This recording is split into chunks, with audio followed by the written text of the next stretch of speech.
18 horas. Notícias de Manaus, Amazonas, Brasil e do mundo. Agora na Mix. Legal, agora 6 horas, 1 minuto em Manaus. Boa noite pra você na sintonia certa, você no melhor Mix do Brasil. Boa noite, equipe, 18 horas. E boa noite você, Karime Leão. Boa noite, Carlão. Muito boa noite pra você. Sintonizado aqui em 100,7. Obrigada pela sua companhia. Estamos juntos a partir de agora até às 7 da noite aqui no 18 horas. Mix. Sempre lembrando, hein, querido ouvinte, contamos com a sua participação aqui no 18 horas e o canal é o nosso WhatsApp, que é o 99488-7592. Anote aí, participe, Karime. Exatamente, né, Carlão? A gente quer a sua participação, a gente quer ouvir você, a gente quer saber o que você pensa a respeito dos assuntos abordados aqui no 18 horas. Então, manda um zap pra gente. Mix. Começando 18 horas com os destaques do dia. Amazonas segue com todos os municípios em estado de emergência por causa da estiagem. A seca gerou queda de 5,7% na indústria do Amazonas no mês de setembro, em comparação com setembro do ano passado. A concessão do estacionamento Zona Azul é renovada até 2030. Esta semana, a Câmara volta a discutir a reforma tributária e a Zona Franca de Manaus está na Berlinda. 6:03, então combinado, até às 7 da noite, juntos no melhor Mix do Brasil, você e os destaques do dia. Destaques desta segunda-feira, dia 11 de dezembro de 2023, no ar mais uma edição do 18 horas.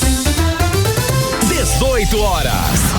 Olha, a semana começou com muita chuva mesmo, hein? Aliás, o fim de semana não teve trégua, choveu até, hein? Foi uma chuva chuvosa aqui em Manaus. Eita. Choveu muito, hein, Karime? Choveu bastante. Inclusive teve alagamentos e destelhamentos nos bairros. Segundo a Defesa Civil, no sábado, a Zona Leste foi a área mais afetada. Mas o fato é que a chuva é realmente muito bem-vinda. Estávamos aguardando-a durante muito tempo, aí foi um sufoco sem chuva e agora um alívio aí pra gente que sofreu com altas temperaturas e passamos aí pela pior seca da história. Aqui em Manaus, o Rio Negro chegou a cota de 12 metros e 96 centímetros em novembro. O rio segue subindo, mesmo que devagar, e hoje está em 15 metros e 34 centímetros, já melhorou, né, Karine? Exato, Carlão, e a gente sabe que a previsão é de chuva abaixo da média nesse período e que mesmo com a volta das chuvas e a alta gradativa dos rios, segundo a Defesa Civil do Amazonas, o estado segue com todos os 62 municípios em situação de emergência. São quase 600 mil pessoas que ainda estão passando por dificuldades, sofrendo ainda com falta de alimentação, remédios e até água potável. A gente sabe, inclusive, Karime, que a situação ficou pior a partir do mês de outubro desse ano e até agora temos todos os municípios do estado passando por dificuldades, todos os municípios. E isso, mesmo tendo recebido aí mais de R$1 bilhão de reais em ajuda do governo federal para resolver aí essa situação. A gente segue sem saber aonde foi aplicado esse dinheiro e continuamos perguntando, né? Cadê o dinheiro? Pois é, né, Carlão? A gente sabe onde não foi. Não foi para essas 600 mil pessoas que seguem lá passando por dificuldades. Para lá é que não foi. Ou seja, o governo não se organizou, não se planejou para evitar o pior para a população e mesmo sabendo antes dos efeitos devastadores do El Niño deste ano. Em maio, a ONU divulgou o alerta. A repórter Nathalie Moraes está acompanhando essa situação e traz mais informações pra gente. Nathalie, boa noite. Então, será que vamos entrar 2024 com as famílias ainda passando por essas dificuldades? Boa noite, Karime. Boa noite, Carlão. Boa noite aos ouvintes do 18 horas. Pois é, Karime, desde o dia 1º de novembro, né, foi aí o dia no qual a Defesa Civil aqui do estado divulgou que todos os 62 municípios estavam aí em situação de emergência. Hoje, né, quase um mês e meio depois, os 62 municípios aqui do nosso estado permanecem em situação de emergência por conta, né, da estiagem e da seca severa recupera aqui no nosso estado. A gente sabe que em muitos municípios, assim como aqui na nossa capital, a situação já melhorou, mas em outras comunidades, né, aqui no interior do Amazonas e até mesmo em comunidades da zona rural aqui da nossa capital, a situação ainda é bastante complicada. Eu entrei em contato, Karime, com a assessoria da Defesa Civil no estado e eles informaram o seguinte, né, que eles seguem divulgando diariamente, né, o boletim da estiagem. Eles o governo do Amazonas criou aí um comitê de enfrentamento à estiagem e à seca, né? Eles me informaram que eles seguem acompanhando, que os 62 municípios permanecem em situação de emergência. São mais de 599 mil pessoas que continuam sendo afetadas pela estiagem de maneira direta, mas que nos próximos dias eles devem divulgar aí um balanço atualizado. Deu mais ou menos para entender, Karime, que eles seguem, né, fazendo a mesma coisa, né? Aquele monitoramento muito por cima, porque, nossa, até hoje, todos os municípios em situação de emergência, nada melhorou, é complicado. E o pior, antes tínhamos 2 municípios só em estado de alerta, com a média de 600 mil pessoas impactadas. Logo depois, esses 2 municípios passaram para o estado de emergência também. E baixou o número de pessoas impactadas, essa conta não bate. Karime, nós chegamos a ter aí 613 mil pessoas, né, mais ou menos, que foi o que foi divulgado aí pela Defesa Civil Estadual.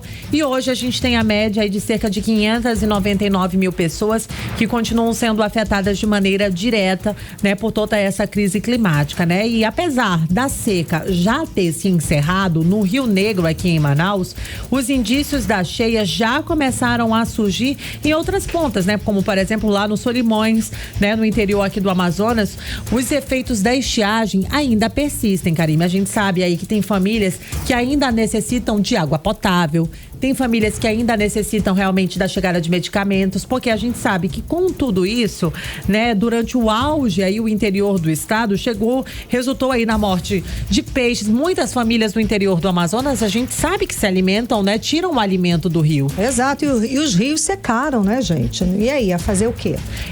E essas comunidades, muitas delas continuam aí, elas não estão mais completamente isoladas, mas muita gente precisa ainda de uma ajuda para poder se locomover, né? Já que os nossos rios são as nossas estradas. A gente sabe, né, que a seca matou mais de 150 botos, por exemplo, lá no município de Tefé. Foram lagos e lagos que registraram milhares de peixes mortos por conta dessa situação. E a gente sabe também da formação dos bancos de areia que causaram aí, né, a dificuldade na navegabilidade nos rios, impedindo aí a chegada de alimentos, remédios, insumos. Teve município que ficou sem gás, sem água, sem alimento, como é a situação lá do Alto Solimões, né? Tabatinga, Benjamin Constant, foram municípios que sofreram amargamente os efeitos aí dessa seca. Aqui em Manaus, né, o Rio Negro registrou, como você bem disse, a pior seca dos últimos 121 anos. Mas hoje, né, a gente sabe que a situação aqui na nossa capital já mudou e a cota do Rio Negro em Manaus, segundo a medição do Porto, está aí em 15,34 metros. Com a seca, muitas famílias realmente passaram a contar aí com a doação de água e de alimentos. Agora, Karime, pelo boletim da estiagem, que é divulgado diariamente, a gente consegue perceber que o governo do Amazonas, que recebeu mais de R$1 bilhão em recursos vindos aí do governo federal para destinar aí para essas mais de 599 mil pessoas, até o último dia 1º de novembro, o balanço do governo do Amazonas é de que o governo tinha doado 1.800 um pouco mais de 1.000 toneladas de alimentos, né? 1.802 toneladas de alimentos aqui para todos os municípios do Amazonas. Agora, o que chama a atenção, Karime, a igreja na qual eu frequento, por exemplo, só lá na igreja, todos os irmãos, vamos dizer assim, né? Todo mundo ajudando. Só lá na comunidade a gente conseguiu doar cerca de 15.000 toneladas de alimentos. E outras instituições não governamentais, né? Inúmeras instituições, igrejas, empresas, né? Ou seja, 15 mil só uma campanha aí de arrecadação de uma igreja.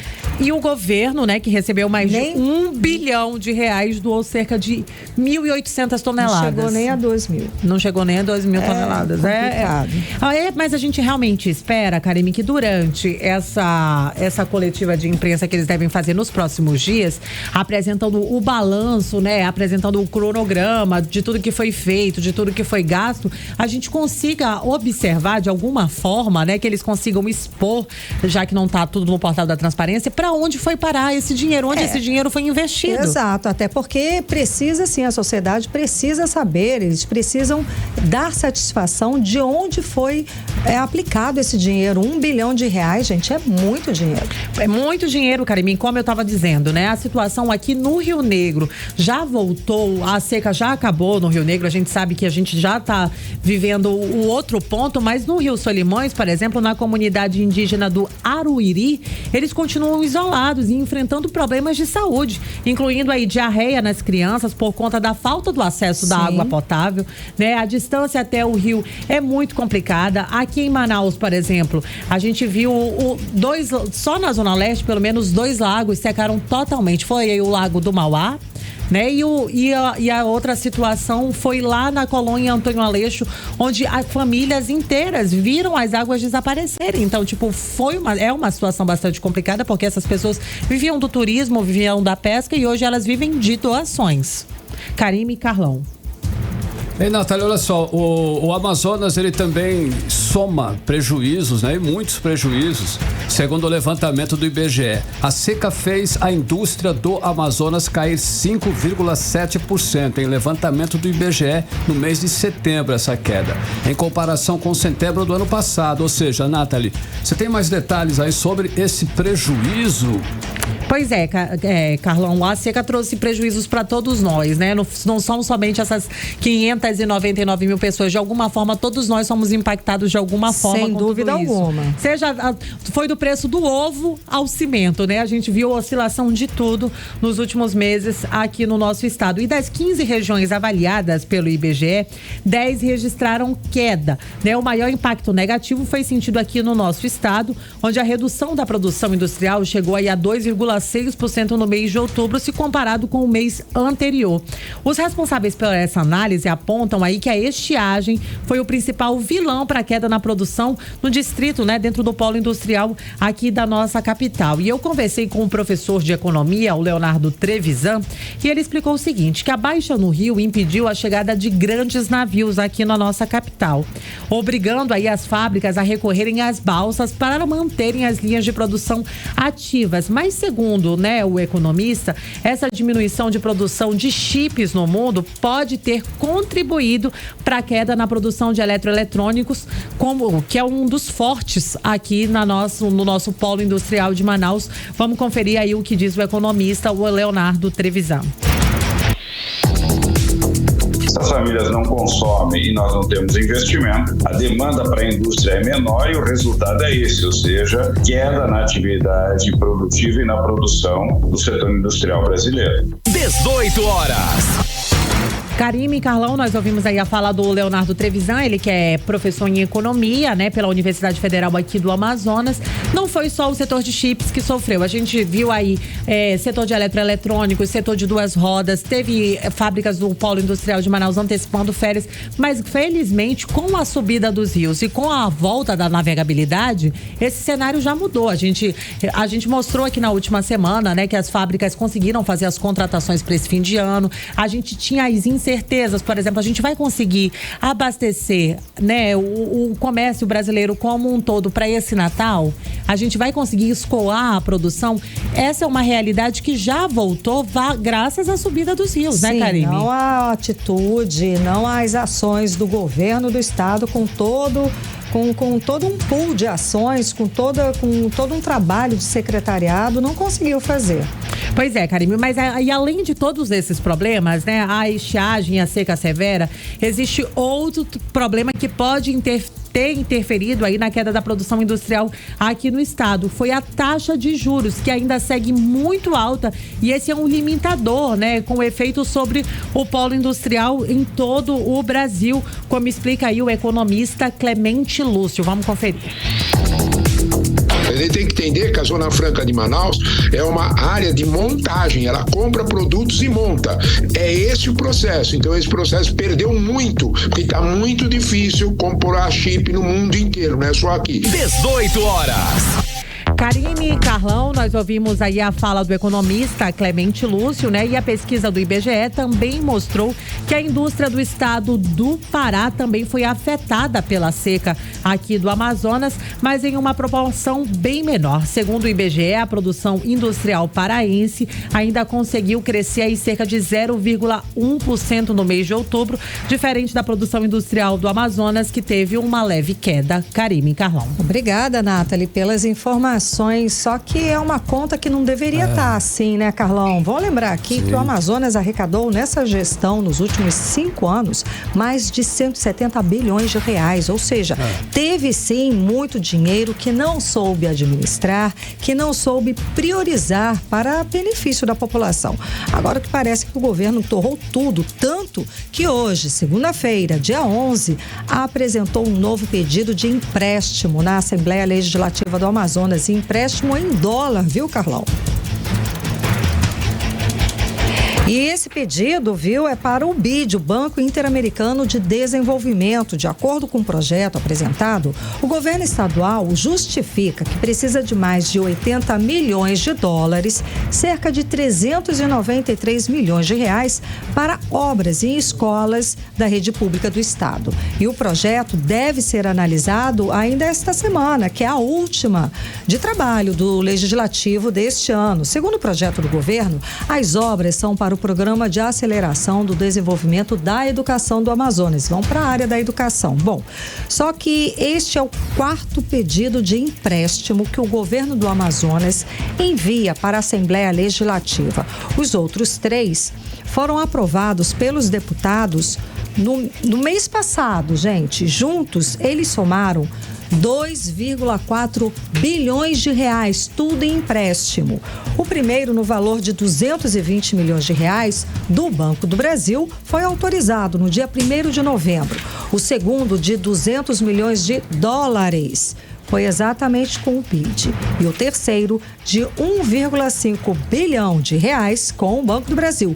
Tudo aprovado, galera, tudo autorizado, e esses 2 últimos no dia 29 de novembro, ou seja, tem dinheiro, tem empréstimo, tem pedido aí, o que não falta é dinheiro em caixa. Sim. Agora, o que falta mesmo é organização e prioridade de usar esse dinheiro lá na ponta. A gente sabe que a saúde ainda está colapsada, a segurança pública vai de mal a pior, e agora a gente vê todos esses prejuízos, e prejuízos não falo só financeiro, prejuízo para a população da ponta, para as pessoas, os ribeirinhos, as pessoas que moram nesses municípios, que estão sofrendo ainda com a estiagem, ainda os efeitos da estiagem, exatamente. Complicado. Então, por que não chega esse dinheiro? Por que não vai de fato? A gente ouviu a diferença aí de cestas básicas, então a ação da sociedade comum, da sociedade, nós, é muito mais positiva, efetiva e muito maior do que a ação do próprio governo do Amazonas, quando o assunto é ajudar o povo, é ajudar a nossa população. 6 horas e 19 minutos, você no melhor mix do Brasil. Mix. Olha, só depois dos prejuízos causados pela seca histórica de 2023, a maior dos últimos 121 anos, inclusive, a Defesa Civil do Amazonas instala estações de monitoramento para medir o nível dos rios nos municípios do interior, Karine. Então, Carlão, até agora já foram instaladas até réguas em 5 municípios do estado. A mais recente foi em Tonantins. Essas informações que eles procuram ter, né, vão ajudar na identificação prévia de riscos, tanto de enchentes quanto de estiagem. Vamos acompanhar mais detalhes agora com Odinei Araújo. A instalação instalação das réguas faz parte de um trabalho em parceria entre a Defesa Civil do Estado, a Secretaria do Meio Ambiente do Amazonas, o Centro Gestor Operacional do Sistema de Proteção da Amazônia, CENSIPAM, Serviço Geológico do Brasil e a Defesa Civil dos municípios contemplados. As estações fluviométricas são capazes de medir e monitorar o nível dos rios. A medição é realizada a partir do conjunto de réguas instaladas. Essas réguas apontam a altura do nível da água. Esses dados são analisados e comparados com os dados coletados nos períodos de cheia e seca. O chefe do Centro de Monitoramento e Alerta da Defesa Civil do Amazonas, Tenente Charles Barroso, explica que essas estações de monitoramento são fundamentais para avaliar o comportamento dos rios, identificando possíveis riscos de enchentes ou estiagem com antecedência.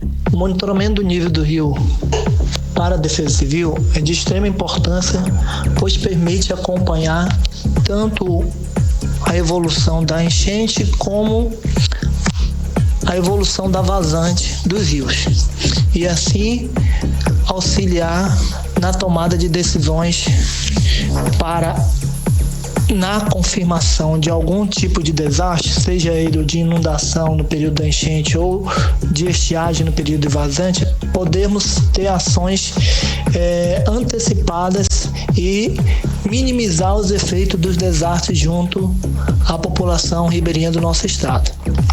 Assim como auxilia também aos gestores na tomada de decisões de ações de prevenção. Com essas informações, é possível elaborar planos de contingência, alertas à população e tomadas de decisão em situação de emergência. Até agora, 5 estações já foram instaladas nesse segundo semestre de 2023. Com isso, o monitoramento pode ser feito em diferentes pontos da calha do Juruá, Médio Amazonas, Baixo e Alto Solimões. A previsão é de que ainda esse ano os municípios de Jutaí e Uarini também sejam beneficiados com novas estações de monitoramento.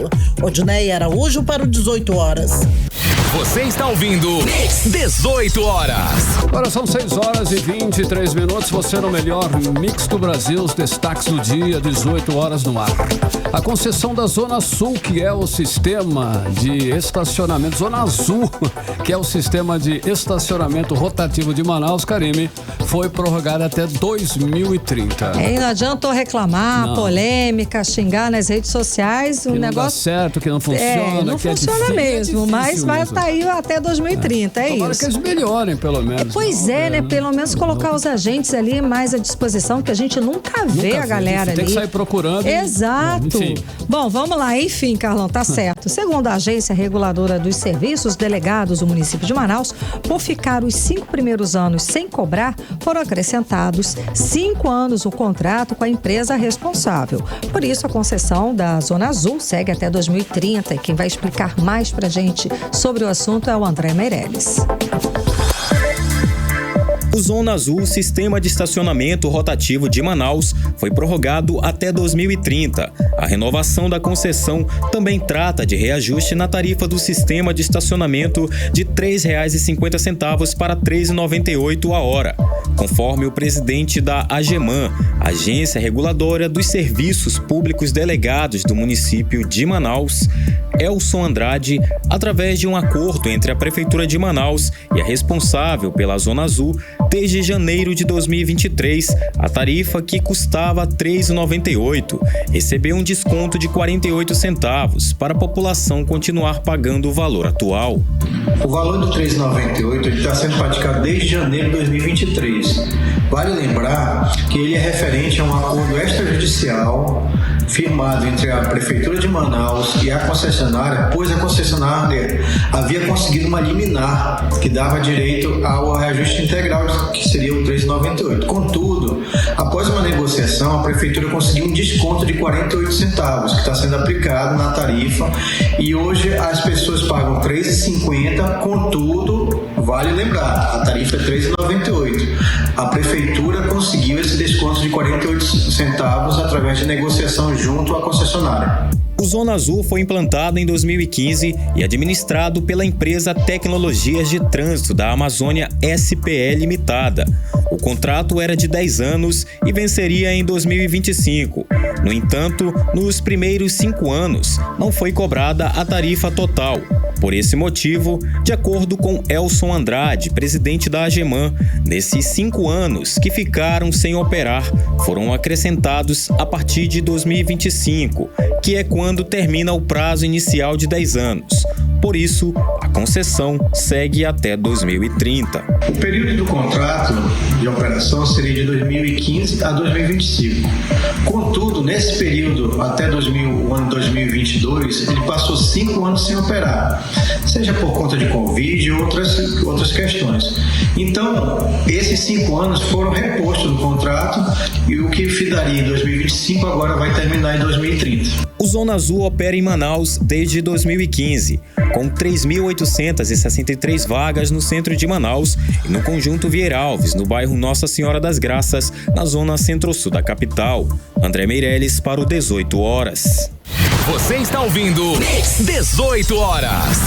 Seguimos direto para Brasília. Vamos conversar com o nosso correspondente, o jornalista Carlos Eduardo Matos. Cadu, boa noite, seja bem-vindo. Bom te ver, Cadu. Quem nos acompanha no YouTube pode assistir aí ao Cadu entrando ao vivo aqui com a gente também mais tarde, lá no 18horas.com.br. O programa vai estar todo lá na nossa página de notícias. Cadu, boa noite. Então, esta semana, a Câmara dos Deputados volta a discutir a reforma tributária.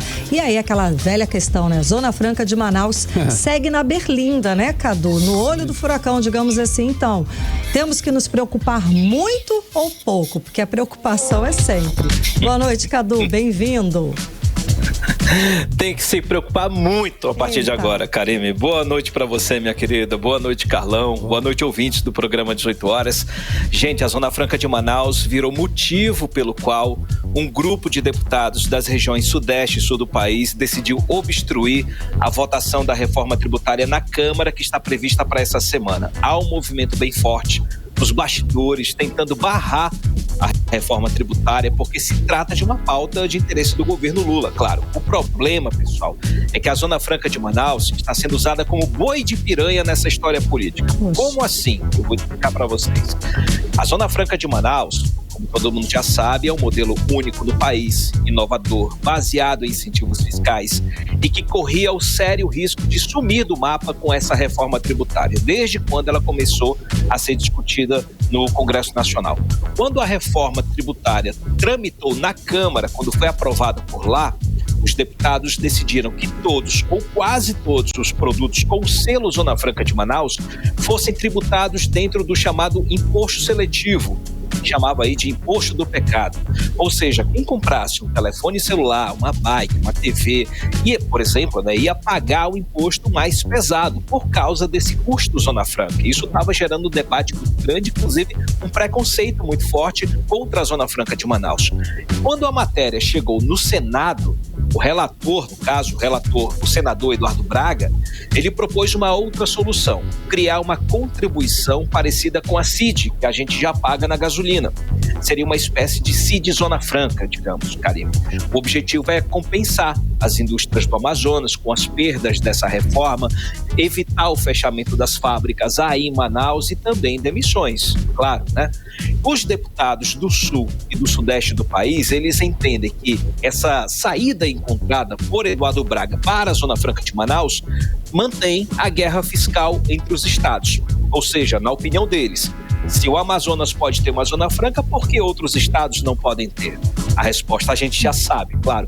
Mas essa é a justificativa que eles estão dando para criar obstáculos à votação dessa reforma tributária. Ou seja, Karime, como você disse, a Zona Franca de Manaus está de olho, de novo, né, no olho do furacão.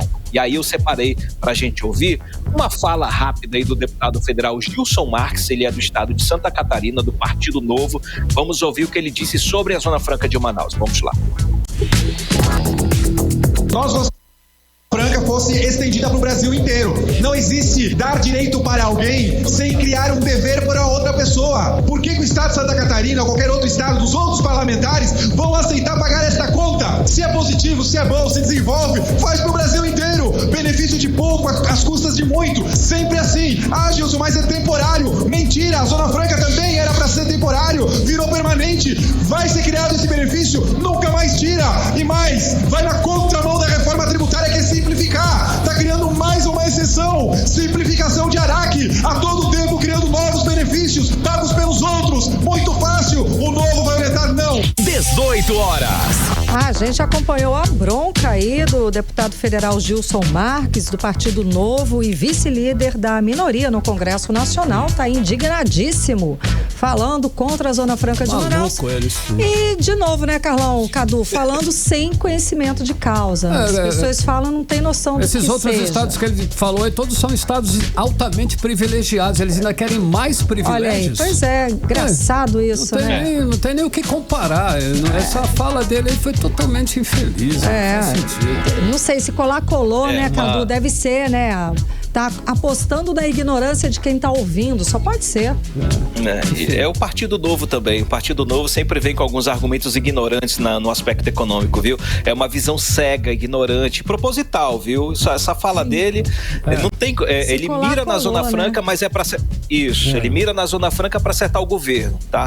E o objetivo é esse, colocar pedras no caminho, né, da votação dessa reforma. Então a bancada do Amazonas tem uma importante missão essa semana, viu, Karime e Carlão, que é desarmar essa bomba, conversar com os deputados, principalmente aqueles mais resistentes, né? Explicar para eles o que é, explicar de novo, né? O que é a Zona Franca, o que ela representa pra gente, pro povo do Amazonas, para o Brasil e principalmente, né, Karime, pro meio ambiente, porque aqui a Zona Franca já conseguiu criar esse link entre economia e meio ambiente. Era um link difícil de encaixar, mas a bancada conseguiu colocar isso daí, eles construíram, digamos assim, um castelo de baralho, que agora estão tentando assoprar de novo isso daí, para desarmar todo o esquema que a bancada do Amazonas fez. Mas isso daí, Karime, importante a gente falar, faz parte do jogo, só que a gente não pode perder essa, tá? Essa é uma das brigas. Agora, Karime, falando em economia ainda, o governo Lula tem outras batalhas no campo econômico. Tem a medida provisória 1185, que trata da subvenção do ICMS para os investimentos das empresas. O governo federal quer mudar as regras sobre incentivos fiscais, sobre os investimentos para novos projetos ou expansão de projetos empresariais. Está rolando aí uma intensa negociação nos bastidores para que essa matéria passe. Inclusive, o governo acenou quase 5 bilhões de reais de emendas parlamentares para liberar esse dinheiro, caso essa matéria avance no Congresso, porque o potencial de arrecadação é de 137 bilhões de reais nos próximos 4 anos, então o governo está muito de olho nessa matéria, pode entrar nessa votação. Por que eu falo isso? Podem colocar à frente a votação dessa MP, dessa subvenção, e votar a reforma tributária depois. Pode ficar, inclusive, tem a as chamadas BETs, né, lá no Senado. O governo está de olho no potencial desse setor, que pode gerar uma arrecadação anual de 2 bilhões de reais por ano. Karime e Carlão. Ricardo, agora mudando um pouco de assunto para uma outra situação aí também bastante delicada, inclusive, que é, né, que o Brasil está no meio dessa crise aí entre a Venezuela e a Guiana. O Exército Brasileiro, inclusive, está reforçando as tropas lá em Roraima, que é a região ali de fronteiriça. Inclusive, é a oportunidade que as Forças Armadas estavam esperando para sugerir aí do governo mais dinheiro, né? Pedir mais dinheiro para comprar armas, munição e equipamentos. Como é que o governo está lidando com esta situação aí? Inclusive, é uma situação inusitada, né? Há muito tempo, né, Cadu, que não tem esses combates aí, né? Essa situação. E aí? Inusitado mesmo aqui pelas fronteiras, né? Pois é, imagina, no estado de Roraima, nos confins de Roraima, tem uma guerra que não é nem nossa, né? Que difícil, né? Mas o governo, respondendo sua pergunta, Carlão, o governo não está lidando tão bem assim com relação a essa, no campo diplomático, né? Carlão, politicamente, né, o presidente Lula, ele segue em cima do muro, ele vem evitando de toda forma, condenar de forma veemente os planos do ditador Nicolás Maduro de invadir a Guiana, né? E como a gente, o centro dessa briga é o petróleo. a região de Essequibo, que antes fazia parte do território da Guiana. Não sei se essa situação está completamente fechada, né, com aquele referendo. Essa situação vem surpreendendo aí a exploração de petróleo, né, vem surpreendendo o mercado mundial com a superprodução. Uma empresa americana, a ExxonMobil, é que detém o controle das operações de exploração. Isso pode desencadear, Carlão, um conflito armado com interferência de outras forças militares. A Guiana pode ter o apoio dos Estados Unidos e a Venezuela pode ter o apoio da Rússia. Inclusive, Maduro esteve lá em Moscou na semana passada. O Brasil fica no meio dessa história, Carlão, sem a menor condição de defender suas fronteiras, viu? Hoje saiu matéria no jornal Estado de São Paulo dizendo que se rolasse um conflito hoje entre as tropas venezuelanas e guianas dentro do território brasileiro, o Exército não teria condições de reagir, porque não tem tropa suficiente, está faltando também munição dos blindados e mais equipamentos de artilharia. As Forças Armadas já entraram com pedido junto ao Ministério da Defesa, pedindo mais dinheiro aí para comprar armas, munições, porque há um risco de conflito armado em solo brasileiro. Essa possibilidade é muito grande. Por isso que o Exército Brasileiro entrou com pedido de recurso. Inclusive, eles estão pressionando para aprovar aquela PEC que inclui 2% dos recursos da União, do orçamento da União, para fins de atividades do Ministério da Defesa. Vamos acompanhar. Carlão e Karime. Cadu, e é urgente esse pedido, viu? Porque a situação realmente não está fácil ali nas nossas fronteiras. Agora, Cadu, para finalizar, quais os outros destaques desta segunda-feira em Brasília? Traz pra gente as rapidinhas do dia. Bora de rapidinha, Karime e Carlão. Amanhã o Senado discute a instalação da CPI da Braskem, que vai investigar aí aquele desastre ambiental em Maceió, que está sofrendo, o povo de Maceió está sofrendo com o afundamento das terras por causa das minas de Salgema.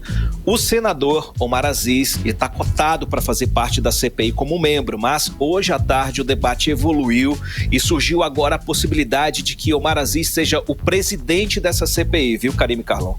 Vamos acompanhar para ver os desdobramentos dessa história, porque há uma disputa política ferrenha entre o senador Renan Calheiros, que é aliado de Omar Aziz e também do presidente Lula, versus o presidente da Câmara, Arthur Lira. São dois arqui-inimigos políticos e vamos ver como é que vai ser essa CPI. Claro que nada vai se revelar a CPI. Eu já vi o CPI investigar alguma coisa? Eu nunca. Só vai ser um espaço de disputa política. Karime, Carlão, e o Sindicato Nacional dos Funcionários do Banco Central começou hoje uma operação padrão. Isso compromete principalmente as operações via Pix. O Banco Central é quem controla o modelo Pix em todo o país, que é hoje o principal meio de pagamento, ultrapassando o cartão de crédito e o de débito, inclusive. O motivo da greve é o impasse com o governo federal sobre o reajuste salarial da categoria e também benefícios que foram prometidos na campanha presidencial. Na quarta-feira, Karime e Carlão, a operação padrão vai evoluir para uma paralisação geral de 24 horas. E como eu falei, isso pode comprometer as operações via Pix. Eita. Volto com vocês, Karime e Carlão. E justo em semanas que antecede o Natal, né, Cadu? Imagina a confusão. Obrigada. Imagina a confusão. Valeu, obrigada, Cadu, pelas informações, Cadu. Até amanhã. Até amanhã. Tchau, galera. Um abraço. Tchau. Valeu. Agora 6h48 em Manaus. 18 horas. Olha só, é o Sistema de Seleção Unificada, o SISU, passará a ter apenas uma edição por ano a partir de 2024, ano que vem.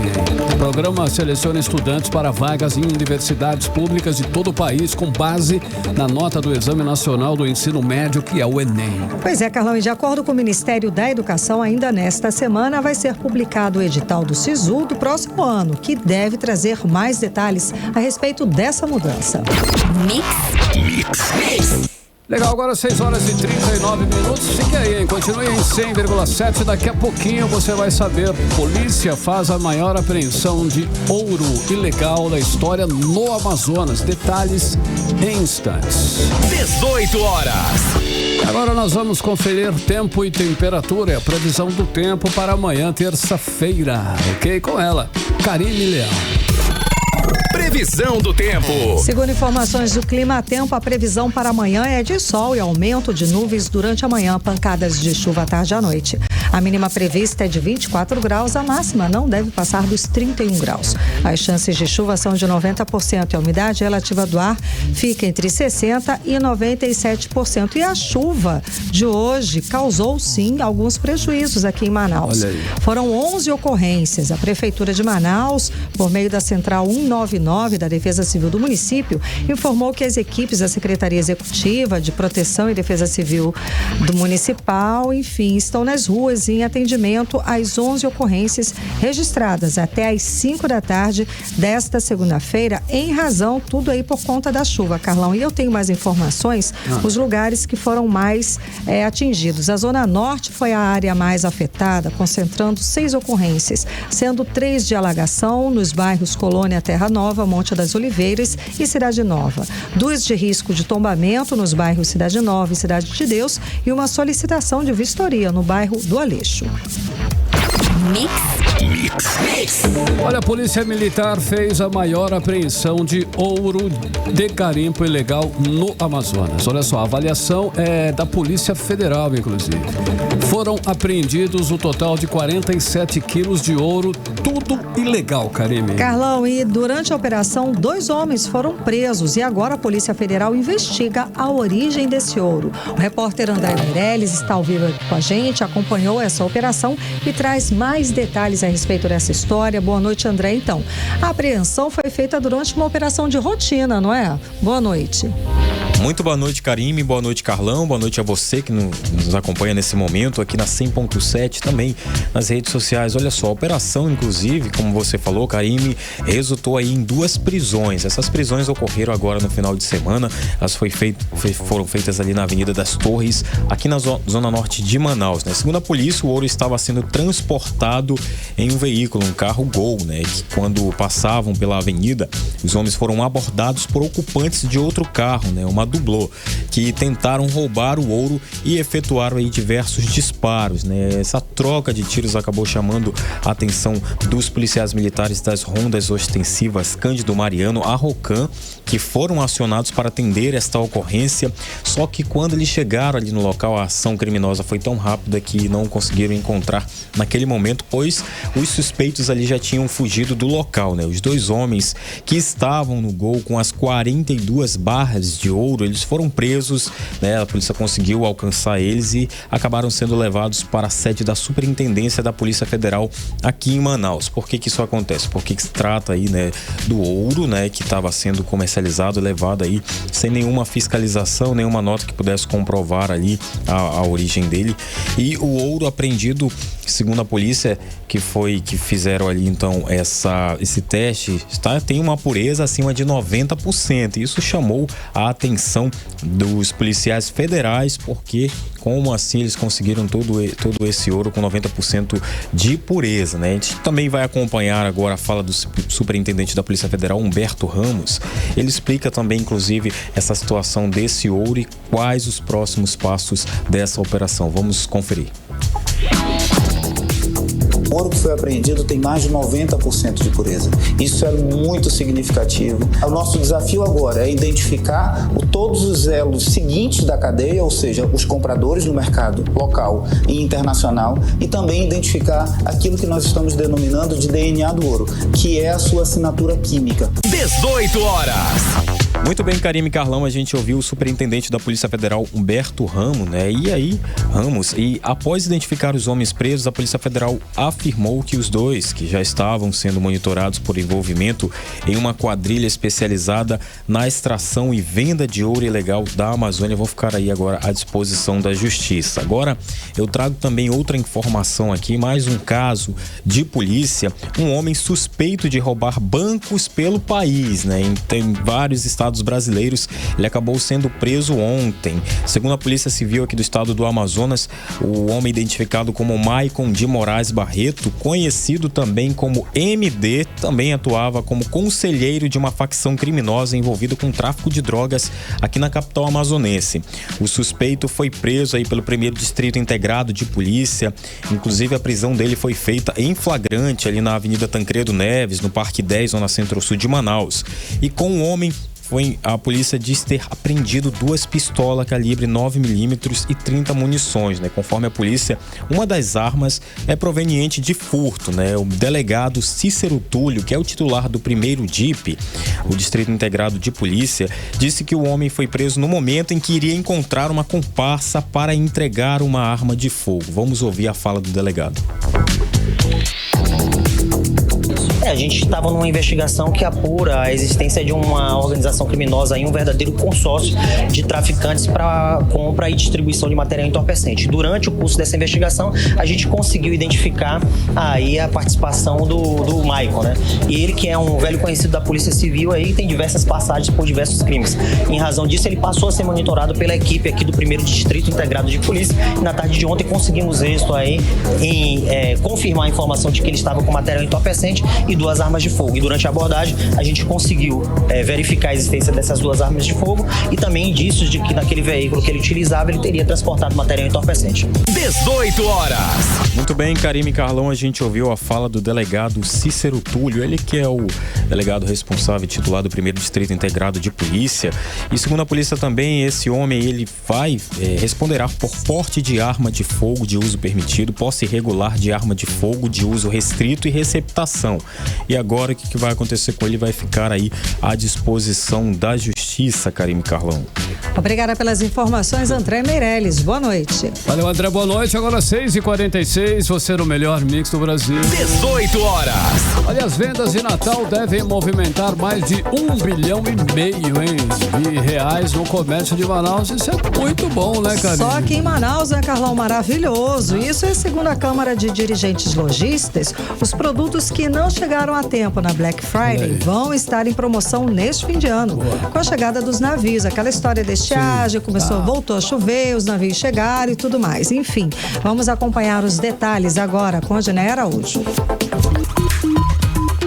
Ao contrário da Black Friday, o Natal deve ser de muitas compras em Manaus. É que os produtos que faltaram nas prateleiras por causa do atraso dos navios cargueiros devido à maior seca dos últimos 121 anos estarão todos à disposição dos consumidores. E o resultado? Promoções dos mais diversos produtos, o que deve gerar um faturamento de mais de 1,5 bilhão de reais para o comércio. A previsão é da Câmara de Dirigentes Lojistas de Manaus, conforme diz o presidente da CDLM, Ralph Assayag. Os navios estão chegando, ainda vamos ter ainda um volume de navios chegando até o dia 15 de dezembro, esperando que essa mercadoria toda que vai chegar vai ser preciso ser vendida, então as promoções vão ser muito grandes e isso tudo aí vai dar uma grande diferença no Natal desse ano. Além disso, o comércio também aposta nos 3,2 bilhões de reais do 13º que circula na economia do estado.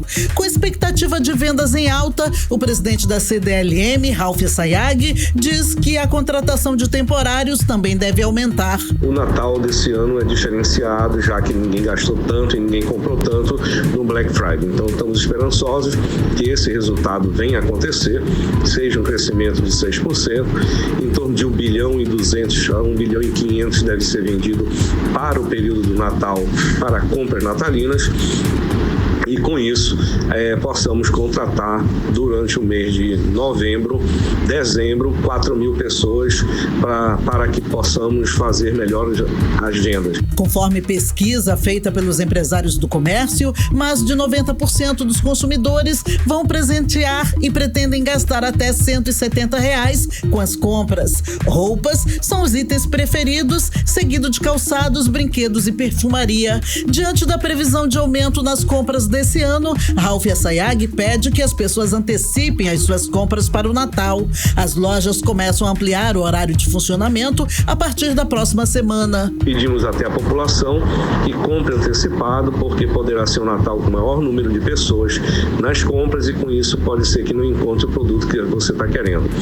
Isso é um resultado, vamos ter aí um aumento de horários, de carga de horas na primeira semana, do dia 11 ao dia 15 de 2 horas, depois vão aumentar do dia 18 ao dia 20 a 21 de 3 horas e no dia 22 e 23, 4 horas, alguns supermercados vão fazer 24 horas também, os shoppings deverão ir alguns dias até meia-noite, tudo isso para facilitar as vendas para o consumidor.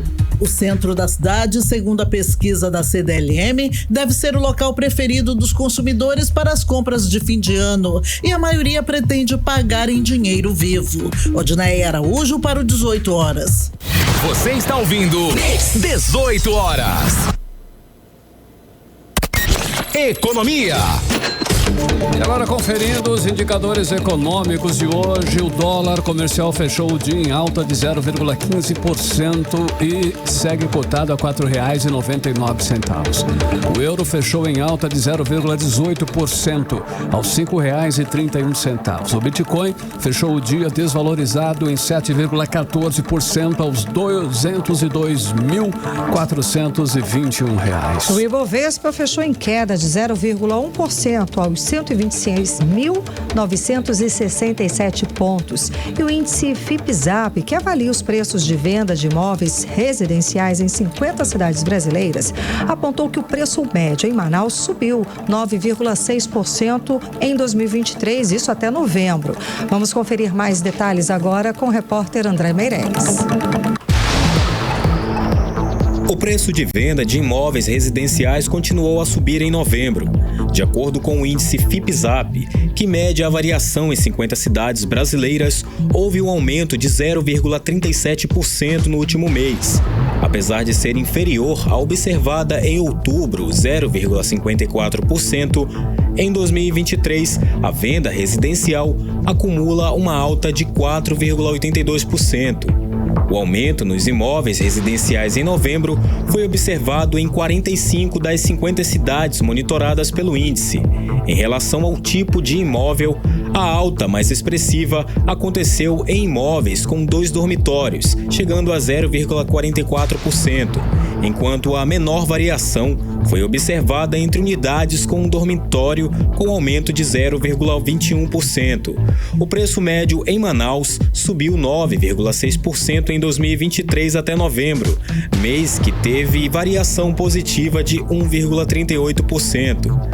Para o economista Orígenes Martins, a alta na capital amazonense pode estar relacionada à dificuldade que o estado sofre devido à estiagem. Da Baixa do Rio, nós já temos o problema da estrada aí, que o nosso transporte para cá já é extremamente alto. Então a questão do frete, né, com esse problema nosso que já é crônico,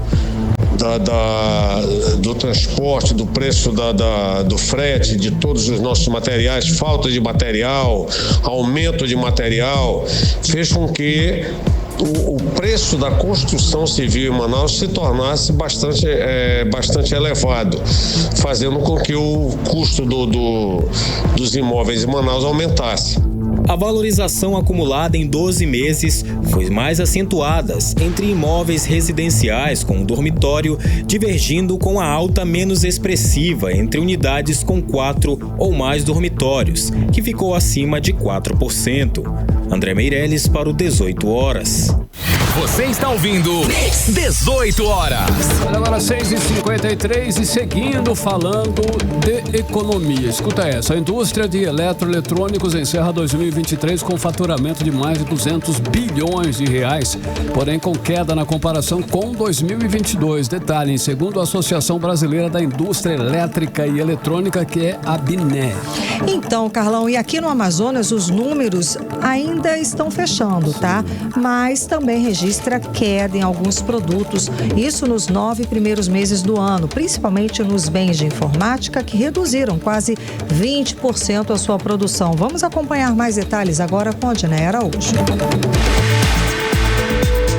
Em todo o país, o faturamento do setor eletroeletrônico em 2023 caiu 6% em relação a 2022. Ainda assim, o faturamento foi de 204 bilhões e 200 milhões de reais. Os números foram apresentados pela Associação Brasileira da Indústria Elétrica e Eletrônica. Já aqui no Amazonas, os números da produção de 2023 das empresas da Zona Franca de Manaus ainda não estão fechados. Na semana passada, a SUFRAMA, Superintendência da Zona Franca de Manaus, apresentou os números do faturamento das empresas do Polo Industrial de Manaus de janeiro a setembro desse ano. Nos 9 primeiros meses de 2023, as empresas locais faturaram mais de 130 bilhões de reais. Esse resultado aponta estabilidade em comparação ao mesmo intervalo de 2022. Já os números da Zona Franca de Manaus a partir de outubro reduziram devido aos efeitos da maior seca dos últimos 121 anos. As fábricas deixaram de receber produtos e tiveram de antecipar as férias coletivas dos trabalhadores. Entre os setores que reduziram sua produção está o de bens de informática, conforme o presidente da Associação Nacional de Fabricantes de Produtos Eletroeletrônicos, José Jorge Nascimento. Nós tivemos aí, infelizmente, uma queda em algumas produções, principalmente nos bens de informática, queda principalmente na área de microcomputadores portáteis, uma queda aí de quase 20% na produção acumulada até setembro, comparada ao ano passado. E em contrapartida nós tivemos aí um crescimento relevante de 2 produtos principais: os televisores, né, que cresceram em torno de 20%, e o ar-condicionado, também crescimento na ordem de 20%. O crescimento de 20% na venda de ar-condicionado é resultado do aumento da temperatura causado pelo El Niño. Já o aumento na venda de televisores, tradicionalmente, é por conta da Black Friday e do Natal.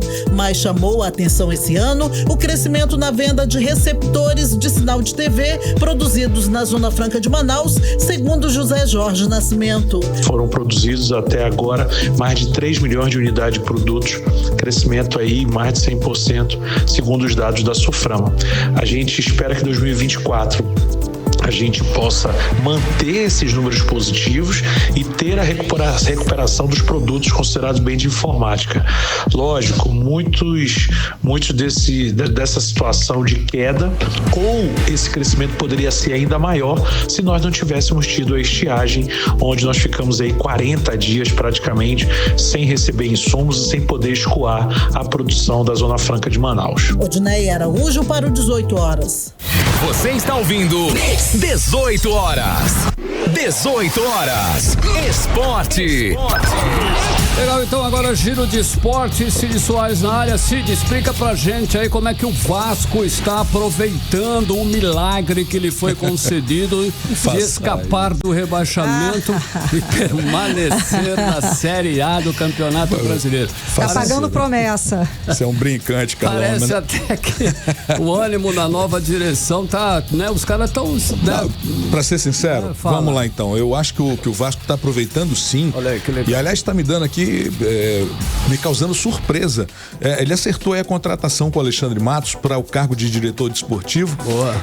Cadeira que estava vaga desde a saída do Paulo Brax, demitido na última quinta-feira. E antes mesmo de ser anunciado, o dirigente já trabalhava aí junto com o 777, né, para reforçar o time para 2024, avaliando nomes de possíveis reforços, segundo pessoas do clube. Eu acho que realmente estão pelo caminho certo, vida nova e o ar está fazendo bem. O Santos pode ficar sem utilizar 2 camisas emblemáticas aí para a próxima temporada, além da número 10, né? Já existe aí a solicitação feita pelo presidente eleito, né, o Marcelo Teixeira, que recebeu uma ligação de Neymar Júnior ontem e que levará o pedido aí até o seu grupo político. O Neymar disse, abrindo aspas aqui para ele: presidente, já aposentou a 10 até voltar à primeira divisão, então aposenta a 11 aí também até quando eu voltar, fecha aspas. Então já deixou aí no ar essa ideia de que ele poderá ter um retorno. Vamos ver o que acontece, né? Mas o Marcelo Teixeira disse que ficou feliz, está esperançoso e que vai mobilizar para aguardar a 11 também. E um dos destaques aqui do Amazonas, olha, na campanha do acesso à Série C em 2022, o volante Robertinho seguirá no Onça Pintada por mais uma temporada. O clube anunciou a renovação com o jogador ontem à tarde. Ele se junta ao técnico Luizinho Vieira, ao goleiro Edson Marden e aos meias Diego Torres e Foguinho, também já garantiram, né, que estarão aí no time em 2024. São Raimundo começa a montar o elenco para a disputa do Campeonato Amazonense da próxima temporada. Neste fim de semana, o clube confirmou a chegada de dos 4 primeiros atletas aí do elenco, que será comandado por Sérgio Duarte. Os zagueiros Gabriel Lisboa e Ian foram os primeiros anunciados. A conquista do Campeonato Brasileiro rendeu ao Palmeiras aí 47,8 milhões, valor correspondente à divisão dos direitos de transmissão do torneio, de acordo com o desempenho da equipe. Nessa temporada, o clube ainda levou 10 milhões pela Supercopa do Brasil, conquistada sobre o Flamengo, e 9 milhões pelo Paulistão. É tudo que temos para hoje. Muito obrigada pelas informações, Cid Soares. Valeu, até amanhã. 18 horas. E agora seguimos direto para o Editorial 18 horas. Editorial 18 horas. Faltando 20 dias para o final do ano, não há previsão para o governo resolver os graves problemas na saúde do estado. As empresas médicas voltaram a atender, mas os pacientes enfrentam graves restrições no atendimento. Setores importantes da saúde sofrem com falta de insumos e medicamentos. Há filas de cirurgias em várias especialidades sem perspectiva nenhuma de melhora. Os atrasos nos pagamentos ainda somam milhões de reais. E a expectativa é que as dívidas continuem sendo empurradas com a barriga para os próximos meses sem garantias. São muitos os serviços sem contratos. Se nenhuma medida mais profunda for tomada, os gargalos devem se repetir e a crise vir à tona em breve novamente. E vai sobrar de novo em 2024 para quem precisa da saúde pública. 18 horas. Hora 7 em ponto, Karime. Boa noite, gente. Um beijo. Até amanhã. Amanhã. Você ouviu 18 horas. As notícias do Brasil e do mundo. De volta amanhã.